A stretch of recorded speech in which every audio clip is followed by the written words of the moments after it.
Shalom, selamat pagi Bapak Ibu Saudara yang terkasih dalam Tuhan Yesus Kristus. Semoga kita semua berada dalam keadaan yang sehat, penuh sukacita dan damai sejahtera. Marilah sebelum memulai aktivitas kita pada pagi hari ini, kita mau merenungkan kebenaran firman Tuhan. Dan mari kita berdoa. Bapa dalam surga, kami mengucap syukur untuk pagi hari ini, untuk anugerah yang Tuhan berikan kepada kami. Terima kasih. Sebentar kami akan melakukan aktivitas kami, tapi sebelumnya biarlah firman Tuhan menjadi kekuatan buat kami boleh merenungkannya. Di dalam nama Tuhan Yesus Kristus kami berdoa. Amin. Renungan pada hari ini terambil dari Lukas pasal 6 ayat ke-45. Lukas 6 ayat 45 menyatakan, orang yang baik mengeluarkan barang yang baik dari perbendaharaan hatinya yang baik. Dan orang yang jahat mengeluarkan barang yang jahat dari perbendaharaannya yang jahat. Karena yang diucapkan mulutnya meluap dari hatinya. Bapak Ibu Saudara, kita mungkin pernah mendengar orang-orang yang bertengkar, kalau lagi bertengkar, mengeluarkan kata-kata sumpah serapah, memaki-maki dengan nama binatang, mengerikan sekali. Atau kita mungkin juga pernah menjumpai orang-orang yang mudahnya ketika bercerita, dia menjelekan orang, membusukkan nama orang lain, atau banyak mengeluarkan perkataan-perkataan negatif. Sungguh tidak nyaman ketika mendengar hal-hal demikian. Apa yang sebenarnya sedang terjadi? Apa yang dirasakan? Saudara-saudara, ada masalah hati. Ada masalah hati di dalam diri orang tersebut. Firman Tuhan pada pagi hari ini berkata, apa yang sering terucap oleh seseorang sebenarnya meluap dari hatinya. Firman Tuhan menyatakan bahwa tindakan-tindakan kita bukan hanya perkataan, sebenarnya merupakan cermin dan kondisi hati kita.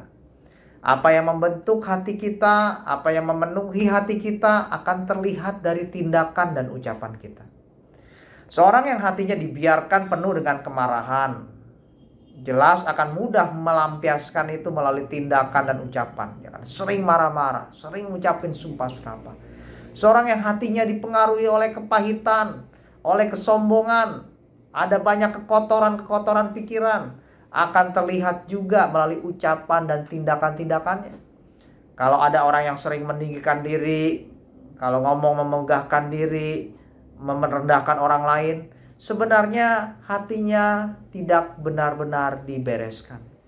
Karena itu firman Tuhan ingatin kita untuk jaga keadaan hati kita. Untuk kita benar-benar menjaga keadaan hati.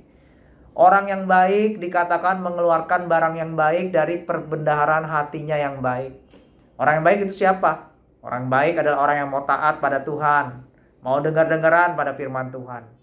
Orang-orang ini adalah orang-orang yang mau dibentuk sama Tuhan. Mau diproses sama Tuhan di dalam hidupnya. Mungkin orang ini dulunya mudah tersulut emosi, cepat gampang marah, gampang mengeluarkan kata-kata kasar. Tapi dalam proses ketaatan kepada Tuhan, orang ini bertransformasi. Mungkin orang itu menganggap diri lebih dari orang lain, punya kesombongan. Tapi proses ketaatan Tuhan membentuk orang itu. Orang ini mau belajar kemudian menjadi rendah hati. Mau belajar melakukan apa sih yang nyenangin hati Tuhan. Dia melakukan itu. Orang ini juga sadar bahwa ada keberdosaannya. Ada kesombongannya. Tapi dia sungguh-sungguh mohon kepada Tuhan untuk terus proses dia berubah. Ini orang-orang itu. Orang-orang yang baik yang mengeluarkan dari hatinya perbendaharaan yang baik. Lambat laun orang-orang demikian ini memiliki hati yang diisi oleh kebenaran firman Tuhan. Dia dipenuhi oleh hikmat firman Tuhan. Karena itu yang keluar dari ucapannya, yang dia ngomong, yang kata-katanya adalah kata-kata penuh pengendalian diri. Kata-kata yang mendatangkan damai sejahtera. Bapak Ibu Saudara, kita perlu waspada terhadap segala keadaan hati kita. Kalau kita biarkan ego kita selalu harus diutamakan, maka hati kita akan dibentuk sesuai keinginan ego kita itu, sesuai keinginan kepentingan kita. Maka ya gak heran yang kita tampilkan adalah pribadi yang egois, yang merendahkan orang lain. Kalau hati kita selalu simpen hal-hal yang negatif, hal-hal yang buruk, yang terjadi sekeliling kita. Gak heran kita juga akan banyak mengeluarkan perkataan-perkataan yang buruk juga, perkataan negatif, suka mengeluh, sering sumpah serapah dan sebagainya. Tapi kalau hati kita didisiplinkan, selalu taat baca penguatan firman Tuhan, kita baca, diingetin hal-hal apa sih yang menyenangkan hati Tuhan, kita ingat dan kita mau lakukan, maka lambat laun kita pun akan menyatakan hal-hal yang baik, hal-hal yang membangun, hal-hal yang penuh kasih. Jadi saudara-saudara sekalian, mari kita jaga hati dengan segala kewaspadaannya. Dan jangan biarkan hati kita itu tidak terawat. Bagaimana ngerawatnya? Firman Tuhan yang ngerawat.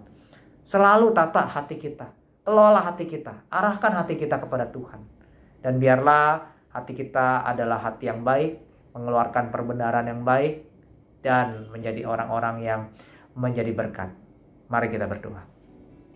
Bapa dalam surga, kami mengucap syukur untuk firman Tuhan renungan ini. Biarlah kami juga melalui firman Tuhan diubahkan, kami mengingat, mendisiplinkan kami untuk memelihara hati. Supaya apa yang keluar, yang kami ucapkan, tindakan-tindakan kami juga menunjukkan seorang hamba Kristus, seorang murid Kristus. Terima kasih. Di dalam nama Tuhan Yesus Kristus kami berdoa. Amin.